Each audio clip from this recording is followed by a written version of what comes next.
Yeah, the move. Whatever hand you hit, you move to that side. Left hook, boom! You gotta think of throwing punches. Your job is to throw punches. A dog with sheep, it will become a sheep.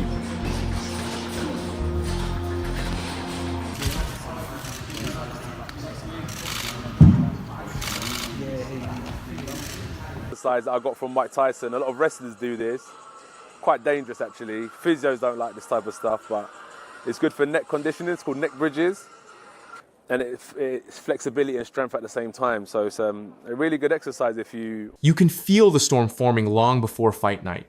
Training clips surface sharper jabs, harder bags, tighter footwork, and suddenly the energy around this matchup changes.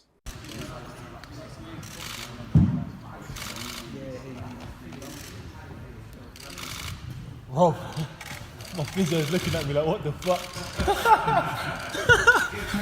I can see you looking at me like, fuck, please don't fucking look.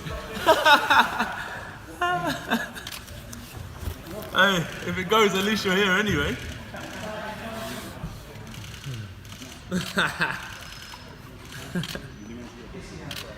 You know, 43,000 tuned in. Oh, mate. I know I started this shit. Just trying to set up the physio table, put the flats on it. Anything. Get back up. I'm easy, boss. Eat.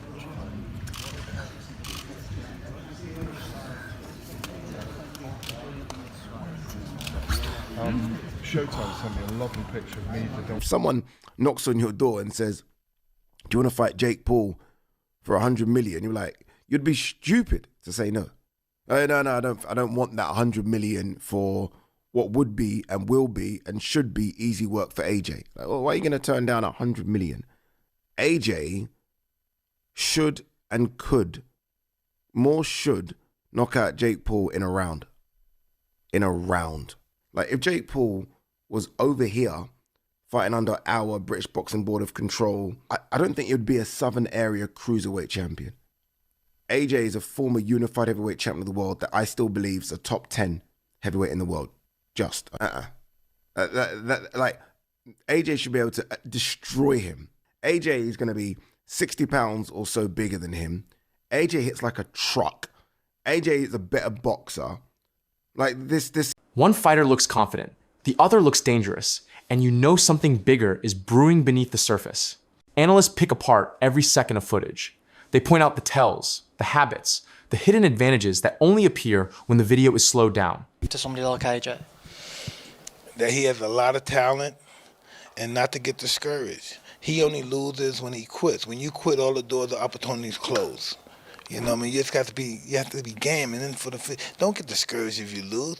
Listen, you just lost, you may have got $30 million. I just think the more time you lay off, the worse you get. You have to fight to be the best. You have to do. Anthony Joshua 50-50 fight. What do you make of that? Yeah, I just said in another interview, great if it is. I mean, if it is, then you've got no problem seeing it. But when AJ, I mean, decapitate's a strong word, but you know, when he renders Jake Paul unconscious like he did to Francis Ngannou, don't then say, oh well, it was Jake Paul. Do you know what I mean? I mean, when AJ beat Francis Ngannou, Ngannou just had a fight that could have gone either way with Tyson Fury. Then AJ poleaxed him and everyone just said he's just an MMA fighter. Do you know what I mean? Jake Paul's not Francis Ngannou. But, as I said before, if you want to see Jake Paul exit the boxing world...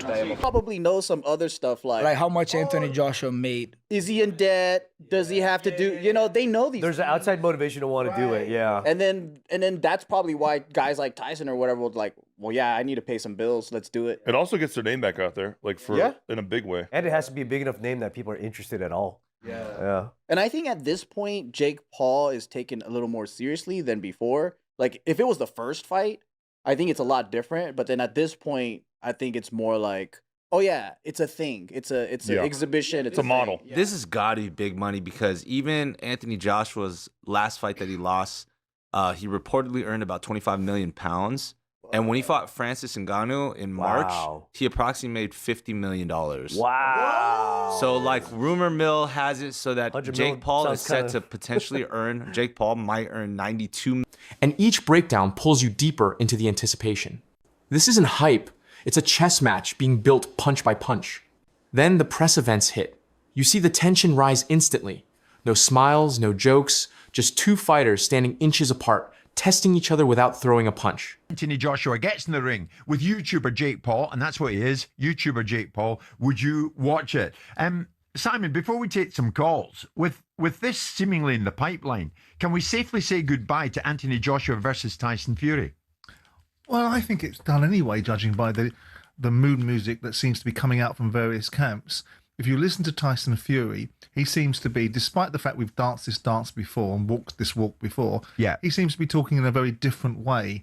There's no hyperbole. It's, I'm done. This is a younger man's game. I've done my bit. I'm at peace with where I am in life. I don't need boxing anymore. But not in the flash for cash way that Tyson often does it. In a more earnest way is my understanding of his sort of thought processes. So with that in mind, it almost feels that that's off the table anyway. Who knows? The draw of the enormous amounts of money that this one fight can generate. This is the one fight that can really get everybody paid. I mean, the two protagonists. Whatever Usyk takes, tragically for him, he wouldn't even get anywhere near as much money as potentially being offered for the Fury-Joshua fight. What would earn AJ more of a pay packet, fighting Fury or fighting Jake Paul? Well, I would think tragically fighting Jake Paul. God, what is that? Because the revenues, because it's a Gen Z TikTok generation that wants to watch sport in a certain way. Yeah, and that's nothing critical of them. It's just the way that it is. And that's the circumstances of social media and the platforms that people like Jake Paul are able to cross over. It's not a case of people in the mainstream should be dinosaurs. The digital world and those opportunities and those platforms are marvelous places. And you know, you heard me talking about Mark Goldbridge the other day and the commercial deal that he did with the Bundesliga. And we can be sniffy about their level of content, or we can accept that there is a place for everybody. It's interesting that still the digital world and that's... The words are sharp, but the silence between them hits even harder. As the days pass, the noise grows. Fans take sides. Predictions flip. Every new clip sparks fresh debates. It feels like the entire sport is bracing for impact. Anthony Joshua, Jake Paul reports. What do you make of it? And if we were to see AJ step in with Jake Paul? I said it yesterday, I'll say it again, I think it's fast. I just don't see how it's going to materialise. I didn't think the tank fight would materialise, and it didn't. And you know, it's all good saying that you're going to box somebody, and then but until literally they're on the ring walk and in the ring, and I'm not going to believe it. Away from AJ, what do you make of the Devin Haney and Brian Norman Jr. fight next week? It's an interesting fight. Haney's up at 147. He looks good. He looks physically good. It's mad to think he's only 26 years of age. Confident-wise, I don't know what that Garcia fight took out of him. Because yes, he tested positive afterwards, but I believe that his Achilles heel is punch resistance, and I think it'll be interesting. I don't know enough about Norman, but I think definitely test him, and maybe Devin Haney will hold a better shot now. He's up at 147.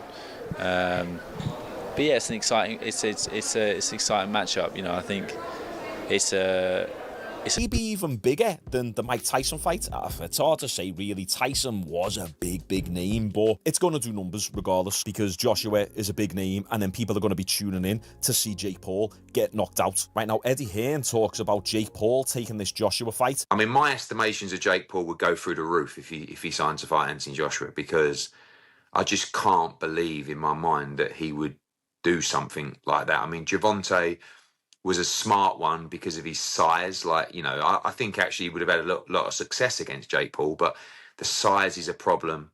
But this would just be, like if Jake Paul was to take the fight with AJ, you'd really have to maybe carry his balls in a wheelbarrow on the ring walk, because AJ wouldn't mess around in there, so it would be huge, but nothing to tell you it's close, just a few conversations so far. Damn right, if Jake Paul takes this fight, he's got some major balls on him. And I know people hate influencer boxing, but come on, he's not fighting an old, retired, past the prime MMA fighter. No, he's fighting a legit boxer who's massive, 6'5", 6'6", jacked, 240, 250 pounds, shredded, power puncher. Do we need to remind ourselves of what Joshua did to Francis Ngannou? Francis Ngannou was coming off a pretty good performance over Tyson Fury. He didn't get the win in that fight, but you could argue that he did actually win that fight. And Ngannou, throughout his entire MMA career, in 4-ounce gloves, very, very rarely got hit. He could take a punch. He's got a big, fat African head. Big, thick neck, traps, back. He just can't really be hit. And look what Joshua... And by the time both fighters step under the lights, you know exactly what's coming. A clash fueled by pride, pressure, and everything they've been building toward. The one that I was mostly from you was the Anderson Silva one. Where Anderson Silva had like one sick round where he's like, whoop, whoop, you know, doing it what Anderson Silva does and missing everything and cracks him and whatever. And then he just like the next few rounds, he's back to like just getting his butt kicked by Jake Paul and walking around, doesn't look the same. Yeah. But again, I don't think these guys are actually getting dropped to like faking. I think Jake Paul actually has that kind of power.